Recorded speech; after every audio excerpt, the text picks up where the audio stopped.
दोस्तों एक लंबे समय के बाद एक बड़ा आईपीओ आ रहा है, जोमेटो का आईपीओ। इसके बारे में हम बात कर रहे हैं दोस्तों। बहुत सारी रिसर्च की है, बहुत सारे डेटा है दोस्तों इस वीडियो में जो आपको जानने मिलेंगे। कितने डिलीवरी पार्टनर्स है जोमेटो के, कितने रेस्टोरेंट में जोमेटो जो है वहां पर बिजनेस करता है, कितने शहरों में जोमेटो का प्रेजेंस है, जो प्रोमोटर है क्या भाव में उन्होंने स्टॉक खरीदा था और क्या भाव में थोड़ा सा जो भी पार्शियल एग्जिट कर रहे हैं, कितने भाव में कर रहे हैं। आईपीओ से जुड़ी जो भी इंपॉर्टेंट इंफॉर्मेशन है, जोमेटो से जुड़ी जो इंपॉर्टेंट इंफॉर्मेशन जो आपको जाननी चाहिए, जो आपको मदद कर सकती है कि अप्लाई करना है या नहीं, वो सब आपको इस वीडियो में डिटेल में मिलेगी। सबसे पहले बेसिक चीजें बता दूं, फेस वैल्यू 1 की रहेगी जब ये लिस्ट होगा।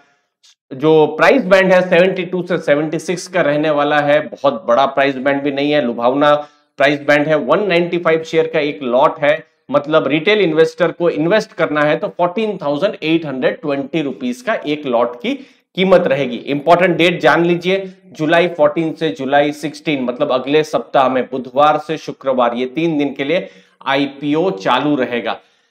अब दोस्तों बहुत बड़ा आईपीओ है, आप देखिए 9,375 करोड़ का आईपीओ है। अभी देखिए पिछले महीने श्याम मेटालिक्स का आईपीओ आया था, वो 919 करोड़ का आईपीओ था।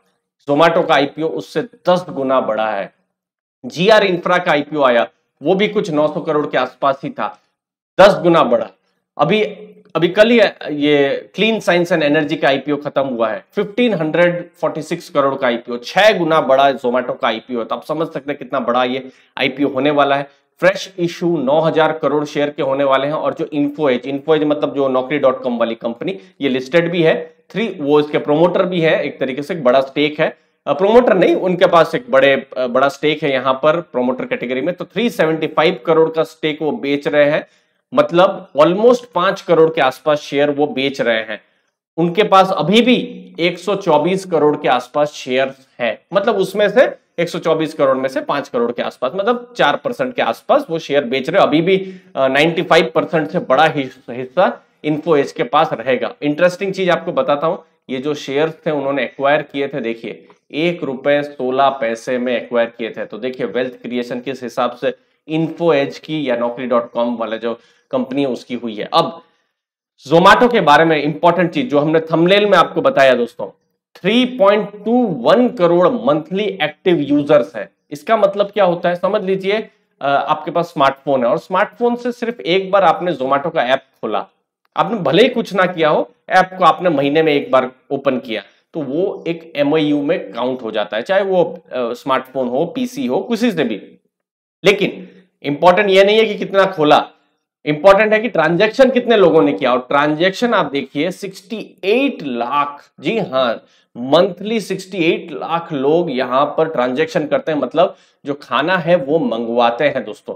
ग्रॉस ऑर्डर वैल्यू आप देख सकते हैं, टोटल जो ऑर्डर वैल्यू पूरे साल की जो थी यहां पर 9,482 करोड़ की, लगभग 10,000 करोड़ के आसपास की इसकी ऑर्डर थी दोस्तों। ये बहुत बड़ी चीज है। लेकिन एबिटा अभी भी नेगेटिव है, कंपनी अभी भी लॉस में है, और इस पर मैं डिटेल में थोड़ी देर बाद आऊंगा जाकि आपको और ज्यादा समझ में आए। इनकम यहां पर आप देख सकते हैं 2,118 करोड़ की इनकम है। और ये इंपॉर्टेंट चीजें हैं दोस्तों, ये कुछ ट्रिविया है जोमेटो के बारे में। 525 शहरों में जोमेटो का काम है और देखिए कितने लोगों को ये नौकरी प्रोवाइड करती है।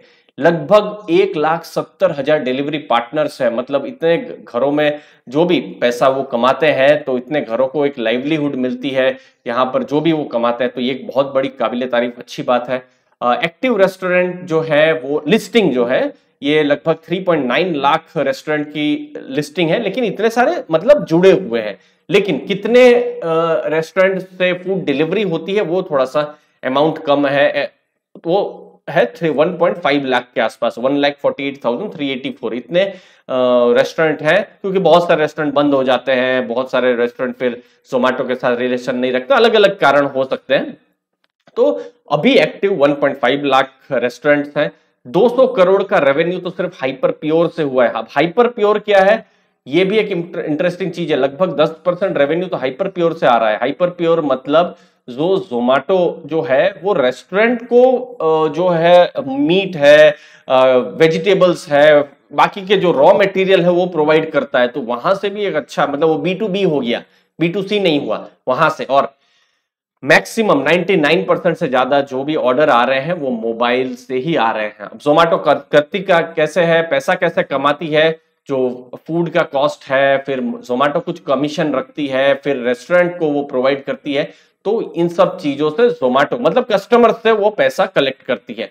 और फिर रेस्टोरेंट को क्या मिलता है दोस्तों, रेस्टोरेंट को यहां पर मिलता है जो भी उनका जो भी खर्चा हुआ है वो उनको मिलेगा, पैकेजिंग चार्जेस उनको मिलेंगे, और फिर रेस्टोरेंट जो है एडवर्टाइजमेंट भी जोमेटो को करते हैं, तो जोमेटो को वो पैसा वापस भी कर देते हैं। और फिर जो डिलीवरी पार्टनर्स है, जो 1.7 लाख, इतने 1.5 लाख लोग से ज्यादा जो इनके पार्टनर्स हैं, जो आप साइकिल में, स्कूटर में आप देखते हैं, जो आपके घरों में आते हैं, जो भी फूड डिलीवरी करने के लिए आप देख सकते हैं, वो लोग पैसा कहां से कमाते हैं, डिलीवरी चार्जेस जो है वहां से कमाते हैं। आप टिप भी जरूर देते होंगे, 20 रुपए, 30 रुपए, 50 रुपए, इसकी अलग अलग शहरों में अलग अलग लेवल्स है, तो मुझे लगता है ऐसे लेवल्स हैं, तो ये टिप जब आप देते हैं तो उससे वो पैसा कमाते हैं। उसके अलावा कुछ एडिशनल फीस हो तो वहां से पैसा कमाते हैं। बाकी जो जोमेटो है वो फिर कमीशन को रिटेन करती है और फिर डिस्काउंट से माइनस कर देती है, वहां से भी जोमेटो पैसा कमाती है। फाइनेंशियल्स देखिए, 2118 करोड़ की इनकम जो हमने बताया, पिछले साल यहां पर इनकम थोड़ी सी ज्यादा थी, 2742 करोड़ की थी। अब एक्सपेंसेस इनके ज्यादा हैं, लॉसेस कंपनी के हैं, और ये एक चीज बहुत ही इंपॉर्टेंट हो जाती है और डिफिकल्ट हो जाती है हम लोगों के लिए एनालिसिस करना। 822 करोड़ का लॉस है और इतना बड़ा आईपीओ आ रहा है, मुझे नहीं लगता कि नियर फ्यूचर में ऐसा कुछ हुआ हो। अर्निंग पर शेयर यहां पर नेगेटिव है, तो ये कुछ चीजें हैं जो कि बहुत ही ट्रिकी हो जाती है। एक्साइटमेंट तो है, बड़ा आईपीओ तो है, लेकिन कंपनी लॉस में है। पिछले साल और बड़ा लॉस था, इस बार लॉस थोड़ा कम हुआ है, 822 करोड़। और ये वाली चीज को प्राइवेट जो इक्विटी इन्वेस्टर है, जो एंजल इन्वेस्टर्स हैं, वो ये सब चीज को देखने के लिए आदी होते हैं। जो आईपीओ में मतलब जो लिस्टेड कंपनी जो है, उन्होंने ऐसे एक्सपीरियंसेस बहुत कम किए हैं, क्योंकि ऐसा अगर कोई किसी कंपनी का फाइनेंशियल्स हो तो फिर तो जो सेकेंडरी मार्केट है, जो जहां पर आप ट्रेडिंग करते हैं एनएससी बीएससी में, वो सब स्टॉक को तो बिल्कुल दबा ही दे। तो एक चीज है, भविष्य पर यहां पर बेट किया जा रहा है, ये एक चीज है जो प्राइवेट इक्विटी इन्वेस्टर देख रहे हैं, और अब शायद आईपीओ इन्वेस्टर के हिसाब से आपको भी देखना पड़ सकता है अगर आप अप्लाई करते हैं।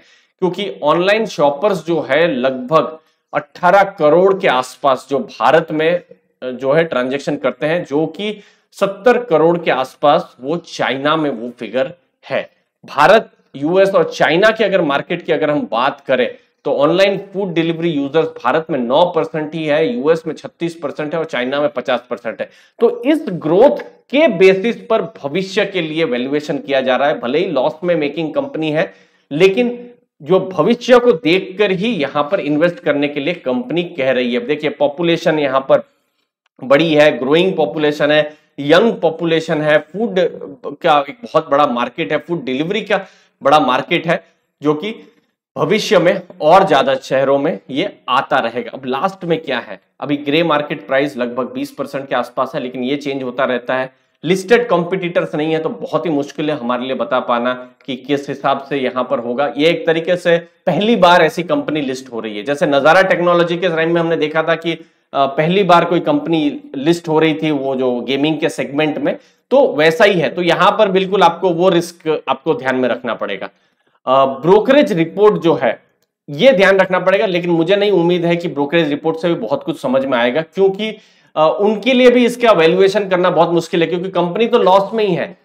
जैसे अभी आईपीओ आया था, मैं आपको बताता हूं, अभी ये श्याम मेटालिक्स का आईपीओ आया, तो आप सेल के साथ, टाटा स्टील के साथ, जेएसडब्ल्यू के साथ कंपेयर कर सकते थे। जीआर इंफ्रा का आईपीओ अभी कल ही खत्म हुआ है, इसको आप कंपेयर कर सकते थे पीएनसी इंफ्राटेक के साथ, आप कंपेयर, या दिलीप बिल्डकॉन के साथ कंपेयर कर सकते थे। इसको आप किसके साथ कंपेयर करेंगे? तो ब्रोकरेजेस से भी मुझे बहुत ज्यादा उम्मीद नहीं है। हाँ, जो चीज मुझे इंपॉर्टेंट डेटा, मुझे ऐसा लगता है कुछ हद तक डेटा बता सकती है, वो है एंकर इन्वेस्टर, और मैं लिख देता हूं 13 तारीख को। दोस्तों, चैनल को सब्सक्राइब करके रखिएगा, ये जैसे ही डेटा आएंगे मैं आपके साथ शेयर कर दूंगा। 13 तारीख को एक्सपेक्टेड है एंकर इन्वेस्टर्स की लिस्ट आए। हमारा जो टेलीग्राम ग्रुप है उसके साथ भी आप जुड़ सकते हैं, वहां पर भी हम एंकर इन्वेस्टर्स की लिस्ट आपके साथ शेयर कर देंगे। साथ साथ हम आपको जो कम्युनिटी चैनल, कम्युनिटी पेज है, वहां पर भी आपको हम ये शेयर कर देंगे, क्योंकि जो भारत के जो म्यूचुअल फंड्स हैं उन्होंने क्या यहां पर इन्वेस्ट किया है या करने वाले हैं या नहीं करने वाले, हमको बहुत कुछ एंकर इन्वेस्टर्स से पता चलने वाला है। इसीलिए दोस्तों अप्लाई करें या नहीं, अभी भी यहां पर थोड़ा सा मुझे लगता है 14 to 16 है, 13 तारीख या 14 तारीख का वेट मुझे लगता है करना चाहिए, ताकि डेटा और आते रहे, ब्रोकरेज रिपोर्ट आती रहे, तो हमको भी कुछ आइडिया आएगा और ग्रे मार्केट का प्रीमियम भी हम देखते रहेंगे। अभी तो 20% दिखा रहा है, मार्केट का कंडीशन के हिसाब से क्या होता है वो सब चीजें हैं। मुझे उम्मीद है आपको वैल्यू मिली होगी दोस्तों, कुछ नया सीख के गए होंगे दोस्तों। आपने अपना समय दिया उसके लिए बहुत बहुत धन्यवाद। कोई भी डाउट्स हो, कंफ्यूजन हो तो जरूर कमेंट सेक्शन में पूछिए। धन्यवाद आपके टाइम के लिए। थैंक यू वेरी मच दोस्तों।